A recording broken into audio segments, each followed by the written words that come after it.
sallallahu alaihi wasallam, "Innama sumiya Sya'ban li'annahu yatasha'abu fihi khair kabir." Kenapa dinamakan Sya'ban? Dikarenakan di bulan tersebut yatasha'ab, bercabang-cabang. Diibaratkan pohon itu cabangnya banyak. Jadi di bulan ini banyak sekali kebaikan-kebaikan. Yang mana kebaikan ini kata Nabi kabir, bukan saghir, tapi kabir, besar. Kebaikan yang besar. Makanya kita pengen tahu kebaikan apa aja yang Allah simpan di bulan ini. Maka yang tadi kita baca qasidahnya, tawasul kepada beliau, ibadallah, rijalallah, yaitu Sultanul Aulia, Qudwatul Asfiya, Qutbur Rabbani, wal Haikan Nurani, Sayyid Syekh Abdul Qadir. Beliau di dalam kitab Ghunyah pernah menyebutkan Sya'ban itu terdiri daripada huruf Shin, Ain, Ba, Alif, dan Nun. Ada 5 huruf. Shin daripada huruf Sya'ban adalah syaraf, kemuliaan. Dan Ba dan Ain daripada huruf Sya'ban itu adalah al-ulu, kedudukan yang tinggi. Ba daripada huruf Sya'ban adalah al-bir, kebaikan. Alif daripada huruf Sya'ban adalah ulfatun, yaitu kasih sayang. Dan Nun dari bulan Sya'ban adalah nur, cahaya.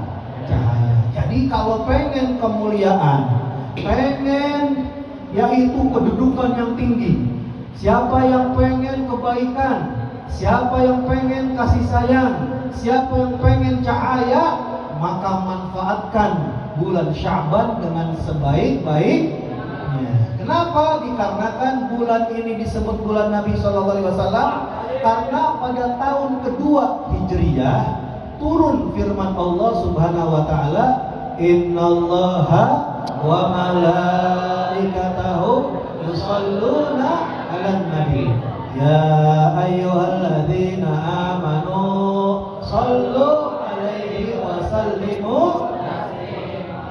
Nah, ini adalah ayat perintah untuk bersolawat kepada baginda Nabi Muhammad Sallallahu Alaihi Wasallam yang Allah turunkan di bulan Sya'ban.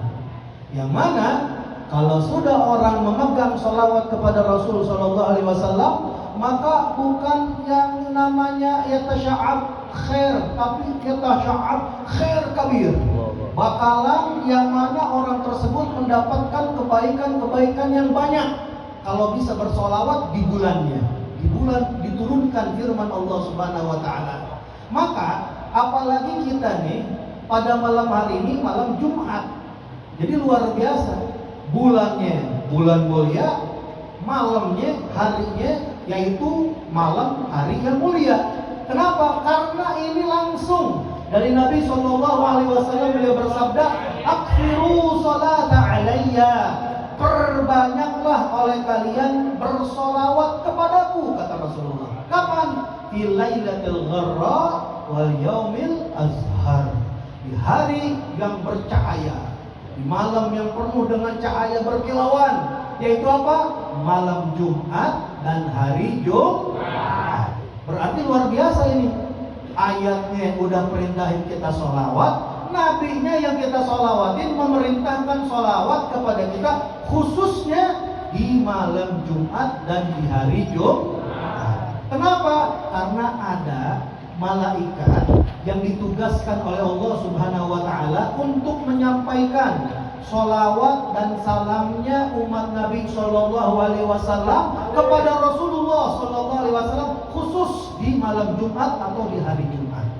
Jadi ini malaikat akan sampai ke kuburan Nabi Shallallahu Alaihi Wasallam menyampaikan bahwasannya Fulan bin Fulan bersolawat dan bersalam kepadamu ya Rasulullah. Bayangin, Fulan bin Fulan. Bukan cuma dia, nama bapaknya ikut mulia disebut di hadapan Nabi Muhammad Sallallahu Alaihi Wasallam. Contohnya misalnya Ustadz Anwar Yasus ya.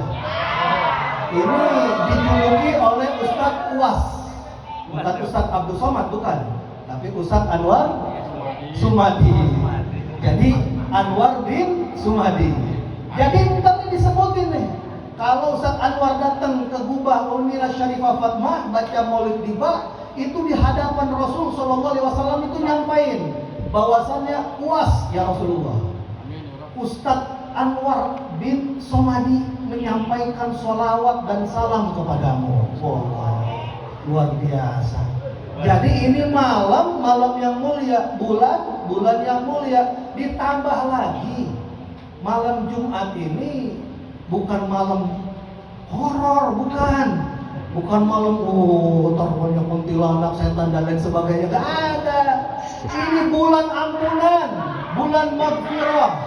Yang mana ini adalah malam maghfirah, malam ampunan. Kenapa? Karena ente yang sering ikut jarah sama Habib Hasan pasti tuh, kalau nggak di Magom Cibedug, abahnya Habib atau kakeknya Habib, atau nggak di Keramat Empang, atau nggak di magom-magom para aulia yang sering berjarah sama Habib ke Jawa, pasti pernah dengar.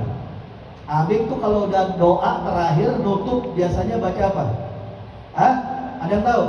Ya Abana Istaghfir lana Dunubana Inna kunna Khatiin. Pernah dengar gak?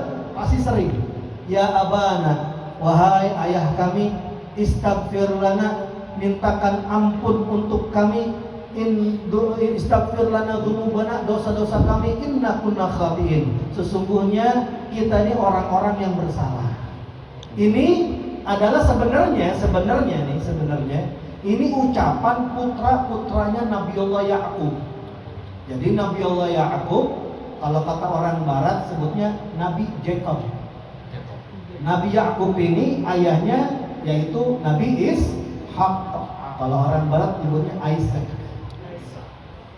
Punya abah yaitu Nabi Ibrahim alaihissalam. Orang barat nyebutnya Abraham.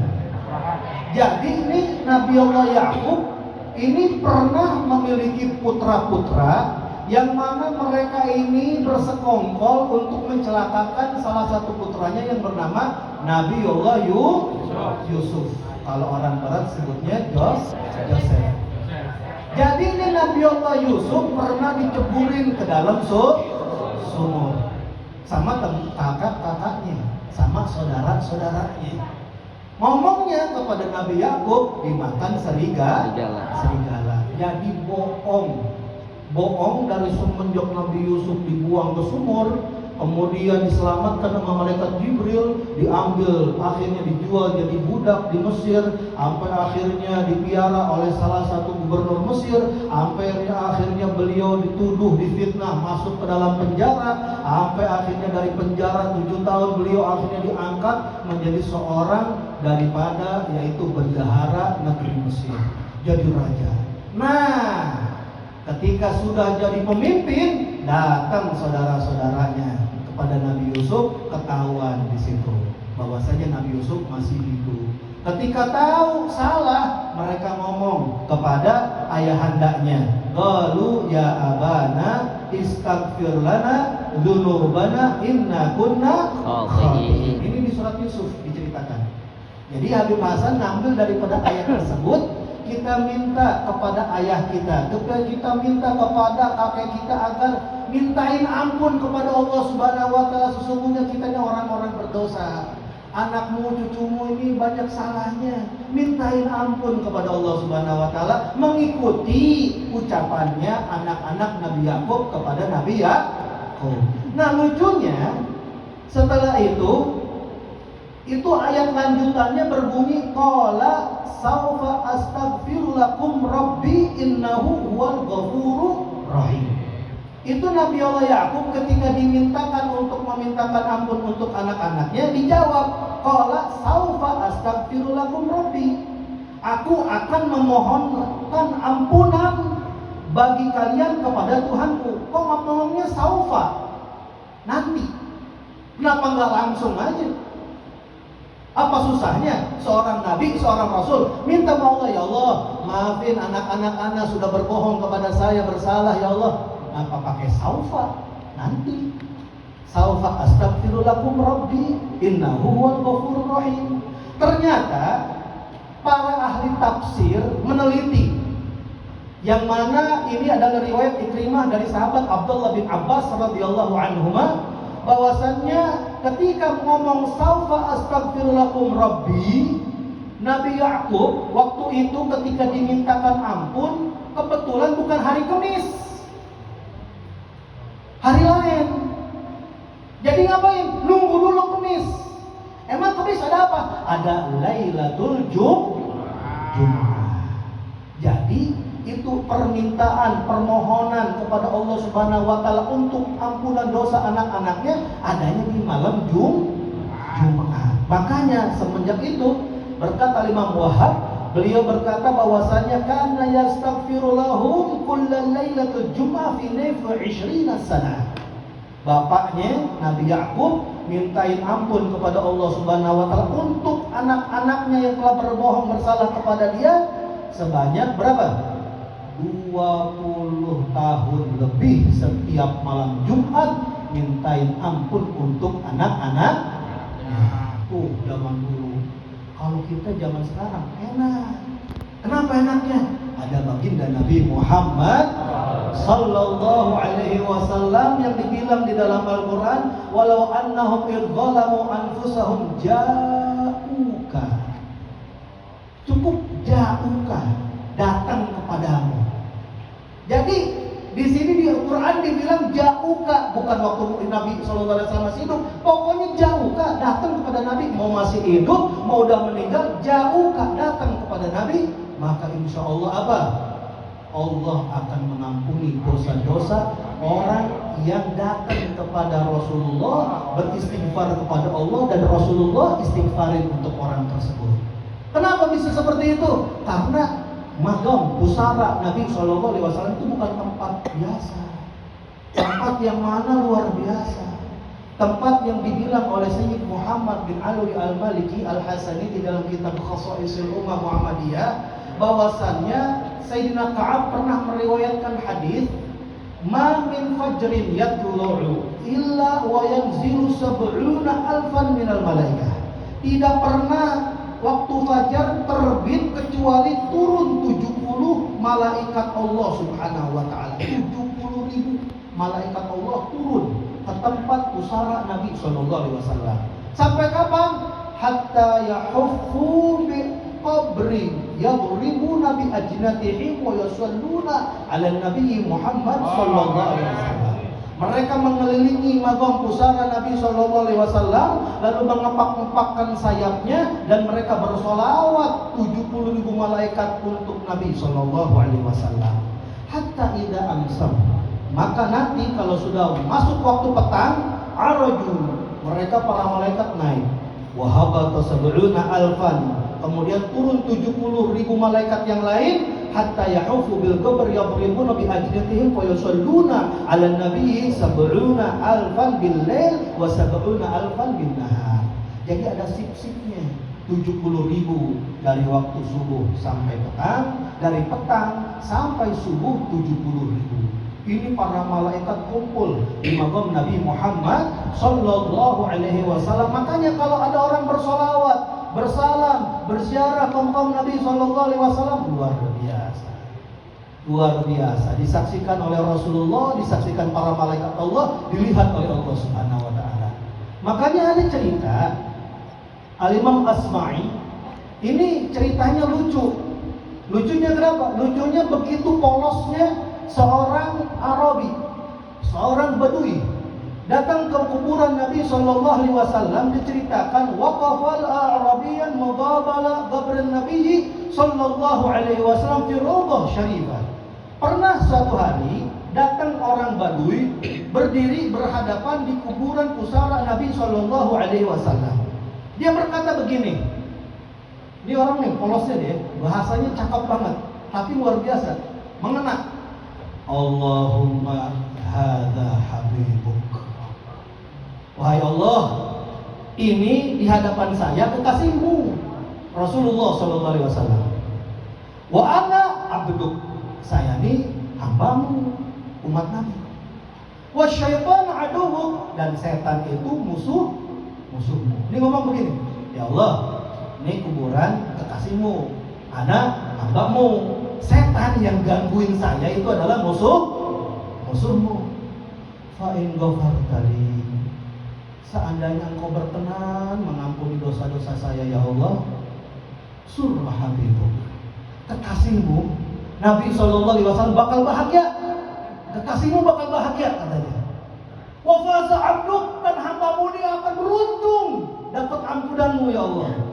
Wa ghadiba abduk, si setan yang udah godain, jatuhin anak ke dalam dosa, dia bakal ngambek, dia bakal marah, kesel dia, udah digodain, diampunin dosanya. Wa illam taghfirli, tapi seandainya engkau tidak mengampuni aku ya Allah, hazinu habibu, kekasihmu ntar bakal sedih, Nabi Muhammad bakal sedih, umatnya ada yang diampunin. Waradiyadu, dan setan musuhmu akan ridho, akan puas, syukurin gak diampunin. Wahalaka abduk, ya udah, kalau gak diampunin celaka hambamu, saya bakal celaka ya Allah. Wa anta akramu man antuhzina habibak wa turdiya aduwak wa tuhlika abdak, dan engkau ya Allah maha mulia, gak mungkin membuat sedih kekasihmu, gak mungkin membuat puas senang musuhmu, dan gak mungkin kamu akan menyelangkakan hamba. Keren bahasa. Udah gitu minta ampunan, bahasanya begitu.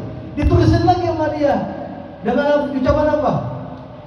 Allahumma, ya Allah, innal Arab, sesungguhnya bangsa Arabul Kiram, orang-orang Arab yang termulia, para sayyid-sayyid, para pimpinan-pimpinan, idza mata sayyiduhum, apabila mati meninggal dunia pimpinan mereka bangsa Arab, aqabu abidahu ala qabri, maka budak-budaknya akan dibebaskan di atas pusara kuburan majikan mereka. Zaman dulu begitu.